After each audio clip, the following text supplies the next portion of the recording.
கிளறி வச்சாச்சு. கடகடன்னு வேலையை முடிச்சுட்டு முறுக்கு சுட வெள்ளனே உக்காந்துடணும். லேட் ஆக ஆக மழை கீழே வந்துருச்சுன்னு வையேன், பொழுது போய் உட்காந்து முறுக்க சுட்டுக்கிட்டு இருக்க முடியாது. சட்டு புட்டுன்னு வெயில் அடிக்கிறப்பயே சுட்டு எடுத்துடணும். நல்லபடியா இந்த வியாபாரம் தலைச்சு வரணும்பா. ஆண்டவா, உன்னை நம்பிதான் ஆரம்பிச்சிருக்கேன். நீ காட்டின வழிதான் இது. கூடவே இருந்து நீ தான் நல்லபடியா நடத்தி கொடுக்கணும். அடியே, என்னடி எங்கேயும் கோயில் குளத்துக்கு புளிசாதம் கொடுக்க போறியா?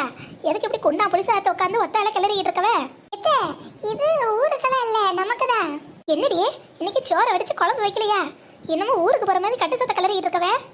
இல்லத்த, இன்னைக்கு முறுக்கு சுடுற வேலையெல்லாம் இருக்குல்ல, அதான் ஒரே இதா செஞ்சிடலான்னு புளிசாதத்தை கிளறி வைக்கிறேன். மதியானத்துக்கு ஆகும், காலையிலைக்கு ஆகும். ஐயோ, காலையில உன பூரியில சுட சொன்னேன், பூரி சுடலையா நீனு? ஒரு இடி இட்லி ஊத்துனேன், பிள்ளைங்க சாப்பிட்டுட்டு போயிடுச்சு. அதான் புளிசாதம் கிளறிட்டா எல்லாருக்கும் ஆகுமேன்னு செஞ்சுட்டு இருக்கேன். சரியா போச்சுப்பா, முத நாளே இப்படியா? சரி சரி, என்ன ஒரு 2 மணி நேரம் உட்காந்து முறுக்கு சுட போற? ஒரு நாளைக்கு ஒரு 2 மணி நேரம் உட்காந்தீங்கன்னா தீபாவளிக்குள்ள எல்லா பலகாரமும் செஞ்சு முடிச்சிடலாம். அதுக்கு போய் இப்படியெல்லாம் செஞ்சுட்டு இருக்கவ? எனக்கு இதெல்லாம் உள்ள இறங்காதுடி. ஒழுங்கா சோத்தை வடிச்சு கொஞ்சம் முருங்கைக்காய் போட்டு சாம்பாரை வச்சு 2 உருளைக்கிழங்கு பொடி பொடியாக கட் பண்ணி போட்டு வறுத்து வச்சிரு. வேணா கொஞ்சம் தேங்காய் தவையில அரைச்சி வச்சிரு. வயசான காலத்தில் ஏதாவது தின்னுட்டு என்னால் ஏப்ப விட்டுட்டு தெரிய முடியாது சொல்லிட்டேன். நேரம் இருக்காத, வெள்ளனே ஆரம்பிக்கணும். ஏண்டி, நீ ஊருக்கே சுட போறியா இல்லை வீட்டுக்கு சுட போறியா?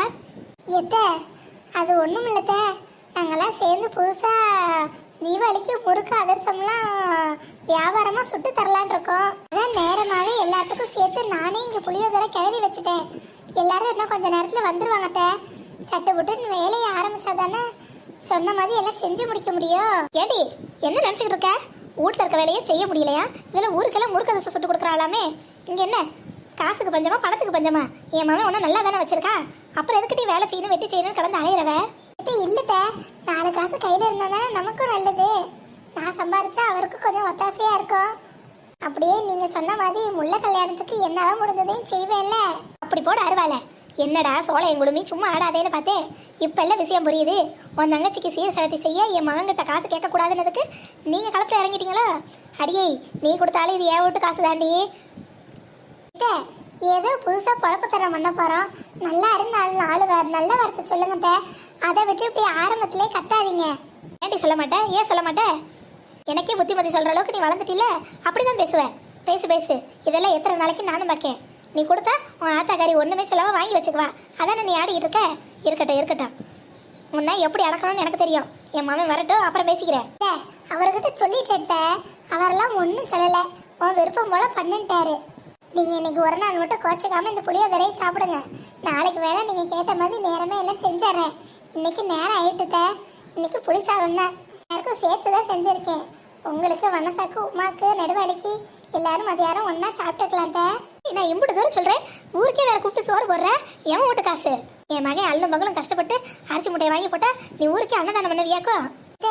2 பிள்ளைகளுக்கு வயிறாறு சோறு போடுறதுல என்னத்த வந்துட போகுது? ஒன்றும் வராது. அதுக்கு உன் ஆத்தா வீட்டுல இருந்து அள்ளிட்டு வந்து போடு. என் மாமன் வீட்டு காசுல இருந்து தொட்ட அம்புட்டு தான் சொல்லிட்டேன். போதும், நானும் பொறுமையா போலான்னா நீங்களும் தினைக்கான உம்பளுத்துக்கிட்டே இருக்கீங்களே. அம்புட்டுதான் உங்களுக்கு மகன்னா எனக்கு புருஷன். எனக்காக 2 பேருக்கு எக்ஸ்ட்ராவா சாப்பாடு போறது இல்ல, ஒன்றும் குறைஞ்சு போயிடாது. இப்படி உங்களுக்கு ஏதாவது சொல்லணும்னா எதா இருந்தாலும் அவர் வந்தோடனே பேசிக்கோங்க. அப்ப நான் கேட்ட மாதிரி உன்னால சமைச்சு தர முடியுமா முடியாதா? இதுக்கப்புறம் செய்யறது கஷ்டம். நாளைக்கு வேணா நீங்க கேட்ட மாதிரி எல்லாமே செஞ்சு தரேன். என்னடி, சரி இதுக்காவது தொட்டுக்கு ஏதாவது இருக்கா இல்லையா? அதான் முறுக்கு சுட போறோம்ல, மதியான நேரம் நல்லா சுட சுட முறுக்கு சுட்டு தரேன். நல்லா புளியோதரையை வச்சு முறுக்கு 2 வச்சு சாப்பிடுங்க. அப்படிதான் இன்னைக்கு என்னால் செய்ய முடியும். பொழுதோட போய் முறுக்கு சுட்டாதான் நேரம் ஓடும். மழை வேற வர மாதிரி இருக்கு. பொழுதோட சுட்டுட்டு வீட்டுக்குள்ள வரணும். ஏக்கா ஏக்கா, இந்த இருடி வாங்க வரேன். இதை மட்டும் ஒரு தட்டை எடுத்து போட்டு மூடிடுங்க, இந்த வந்துடுறேன். அடியே, நான் சொல்றத காதை கொடுத்து கேட்கறாளா? அவ இஷ்டத்துக்குள்ள இருக்கா. சே, என்னத்த சொல்ல? இப்படியே போட வீட்டில் சோறாக்க மாட்டா போலையே. என்னத்த சொல்ல? இப்படி எல்லாம் பொழப்பு பண்ணா நாளைக்கு என்ன ஆகுறது? என்னை மீறி எப்படி இந்த முறுக்கு கடையை நடத்துறான்னு நானும் பாக்குறேன். வசந்தி, சொன்ன மாதிரி வந்துட்டியே, ரொம்ப நல்லதுடி. என்ன ஒருத்தையும் காணமே நினைச்சேன், கரெக்டா எல்லாம் வந்துட்டீங்க. எதுக்கு விறகெல்லாம் தூக்கிட்டு வந்திருக்கவ? ஆமாக்கா, ஊருக்கே முறுக்கு சொன்ன முடிவெடுத்தாச்சு. அப்புறம் ஆளுக்கு ஒரு வேலையை செய்ய வேண்டியதானே. வீட்டில் காஞ்ச விறகு வெட்டி வச்சது இருந்துச்சு, அதான் ஒரு கட்டு எடுத்துட்டு வருவோமே வந்தேன். நாளை பின்ன நீங்கள் வேணால் சொல்லுங்கள், இன்னும் 4 கட்டு சேர்த்து எடுத்துகிட்டு வந்து போட்டுறேன். ஆமாண்டி, சட்டை புட்டுன்னு எரிஞ்சிடும் பார்த்துக்க. ஏன்னா நம்ம வீடு வரைக்கும் சுட்டா இருக்கிற விறகு போதும். நம்ம தான் இப்போ பிஸ்னஸாக ஸ்டார்ட் பண்ணியிருக்கோம்ல, அப்படிங்கிறப்ப இன்னும் கொஞ்சம் தேவைதான். இப்போதைக்கு இது போதும், நாளைக்கு வேணால் எடுத்துக்கலாம். சரிக்கா, சரி இறக்கி வை, நான் அடுப்பு மற்றதெல்லாம் எடுத்துகிட்டு வரேன்.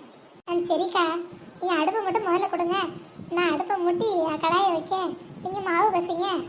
சரிடி, முதல்ல விறக்கு இறக்கு. இந்த உமாலும் நெடுவாளியும் எங்கடி? வருவாங்கக்கா வருவாங்க. நான் வரப்பே நெடுவாளிக்கு சத்தம் கொடுத்துட்டு தான் வந்தேன். இந்த வந்துடுறேண்ணா. உமா வந்துடுவா. ஆமாம், அவளும் காலை இந்த மீட்டு ஒரு வார்த்தை சொல்லிட்டு வரேன்னு சொன்னா. ஏற்கனவே வேலைக்கு போனப்போ காலை இந்த மீட்டு சொல்லாமல் போய் பெரிய பிரச்சனை ஆயிடுச்சு பத்தியா. அதான் இந்த வாட்டி பிஸ்னஸ் ஸ்டார்ட் பண்ண போகிறோங்கிறத தம்பி காலையில் முதல்ல போட்டு வைடினேன். அவளும் ஆமாக்கா சொல்லிட்டு தான் வருவேன்னு சொன்னான். தம்பி என்ன சொல்லுதுன்னு வேற தெரியலல்ல. அதெல்லாம் அண்ணன் ஒன்றும் சொல்லாதுக்கா. வேற எங்கேயாவது வெளியே போனால் தான் அண்ணனுக்கு கோவம் வரும். நம்மளோட சேர்ந்து செய்கிறதுல என்ன இருக்கு? அதெல்லாம் அண்ணன் ஓகேன்னு சொல்ல பாருங்க. சொன்னால் சந்தோஷம் தாண்டி. சரி, நீ எல்லாத்தையும் ஆரம்பி, நான் உள்ளே போய் மாவு தண்ணி எல்லாம் எடுத்துகிட்டு வந்துடுறேன். சரிக்கா. இவர் இங்கே தான் இருக்காரு, ஆனால் எப்படி பேச ஆரம்பிக்கிறது? ஏற்கனவே வேலைக்கு போனேன்னு சொன்னதுக்கே அம்புட்டு சத்தம் போட்டார். ரொம்ப வருத்தம் வேற பட்டார்.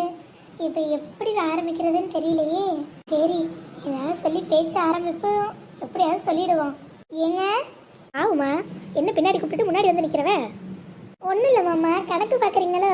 இல்லடி, தீபாவளிக்கு என்னென்ன செலவு இருக்குன்னு யோசிச்சுட்டு இருந்தேன். என்ன எழுத கூட ஆரம்பிக்கல, அதான் எடுத்து வச்சுட்டு உட்காந்தேன்.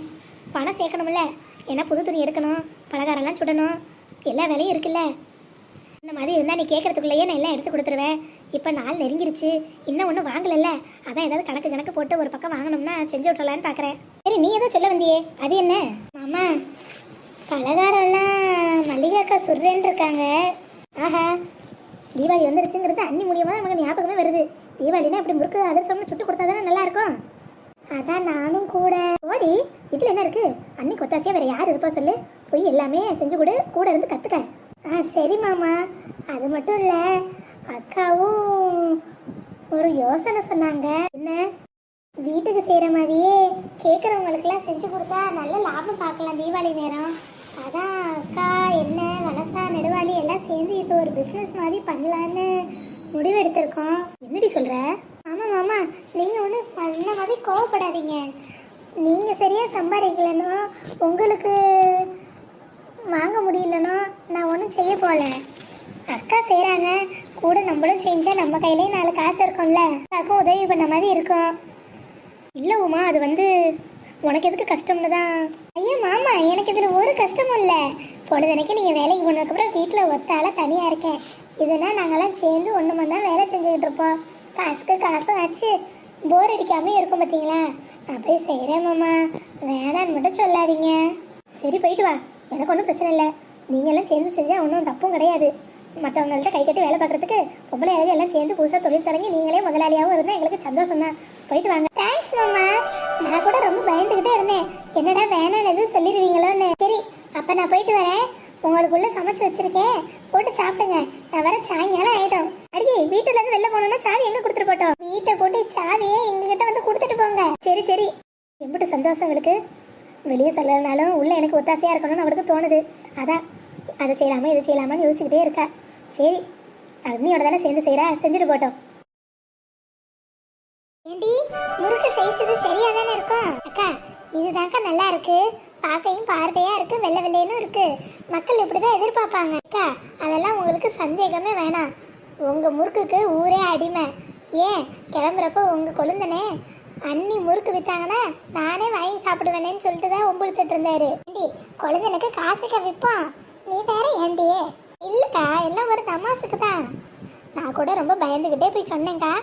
அவர் அதனால் என்ன தாராளமாக செய்யிட்டாரு. அதான் சொன்னேன்ல, காலையை நம்பி இதுக்கெல்லாம் ஒன்றும் சொல்லாதுன்னு. நீ தான் ரொம்ப பயந்துட்ட. ஏக்கா, இந்த நெடுவலி எங்கே வந்ததுலேருந்து ஆளையே காணோம்? அட, அவன் முன்னமே வந்துட்டாடி. வந்துட்டு முறுக்கெல்லாம் டேஸ்ட்டு பார்த்துட்டு 2-3 சாம்பிள் எடுத்துகிட்டு போயிருக்கா. 4 பேர்கிட்ட சொன்னால் தானே ஆர்டர் வரும். நம்ம சொல்கிறது வேற யாருக்கும் தெரியாதுல்ல, அதான் 2 பேர்கிட்ட சொல்லிட்டு வரேன்ட்டு போயிருக்கா. ஆமாக்கா, நல்ல யோசனை தான். 4 பேருக்கு சொல்லி தெரிய வந்தால் தானே எல்லாம் வந்து வாங்குவாங்க. ஃபஸ்ட்டு ஒரு 10 முறுக்கு எல்லாருக்கும் ஃப்ரீயாக சாம்பிள் கொடுக்க முடியும். அதை சாப்பிட்டு பார்த்துட்டு பிடிச்சவங்க ஆர்டர் கொடுக்கட்டும். சரிக்கா. அக்கா இருக்கிற அரிசி உளுந்து எல்லாம் போதுமா? இல்லடி, இன்னைக்கு நான் மறுபடியும் லிஸ்ட் எழுதுறேன். சாயங்காலமா கடைக்கு போய் எல்லாத்தையும் வாங்கிட்டு வந்துடுவான். நானும் அதான் நினைச்சிட்டு இருந்தேன். முதலுக்கு காசு இருக்காக்கா? அதெல்லாம் இருக்குடி. என்ன ஒரு 10 ரூபாக்குள்ள தானே வரப்போகுது, அதெல்லாம் பார்த்துக்கலாம். மழை வந்தாதான் என்ன பண்றதுன்னு தெரியல. அக்கா, மழை வந்துச்சுன்னா நம்ம உள்ள அடுப்பை வச்சு சீமண்ணை அடுப்பு மாதிரி பற்ற வச்சுக்குவோமா? என்கிட்ட வாங்கி வச்ச சீமண்ணை ஒரு 4 லிட்டர் அப்படியே சும்மா தான் கிடக்கு. ஏன்னா நீங்கள் தான் கேஸ் ஸ்டவ் வாங்கி கொடுத்துட்டீங்கல்ல, அதனால சீமண்ணை ஸ்டவ் புழங்குறதே இல்லை. வேணா அதை எடுத்துகிட்டு வந்து வைக்கட்டுமா? நல்ல யோசனை. சீமண்ணை ஸ்டவ்வையும் சீமண்ணையும் எடுத்துகிட்டு வந்து வை. ஒருவேளை மழைகளை வந்துச்சுன்னா உள்ளே இருந்து செஞ்சுக்குவான். ஆமாக்கா, மழை வெயில்னு பார்க்காம உழைச்சாதான் 4 காசு பண்டிகை நாளன்னைக்கு கையில் நிற்கும். என்ன சொல்கிறீங்க? ஆமாண்டி, பின்ன சும்மா யார் காசு தூக்கி தரது? ராப்பகலாக உழைச்சாதான் காசு. என்ன சொல்கிறவ? ஆமாக்கா, தீபாவளிக்குள்ளே ஒரு நல்ல லாபம் பார்த்துடணும். நல்லபடியாக முறுக்கு சுட்டு கொடுப்போம். மிச்சத்தை ஆண்டவன் பார்த்துக்குவான். அவனை நம்பி பாரத்தை அவன் மேலே போட்டு ஆரம்பிச்சிருக்கோம். கண்டிப்பாக நல்லா தாங்க்கா வரும். நானும் அதே நம்பிக்கையில் தாண்டி இருக்கேன். மனசா, அந்த முறுக்கை திருப்பி விடு பார்ப்போம். அடியில் செவந்துருச்சுன்னு நினைக்கேன். அந்த பண்ணுறேங்க்கா.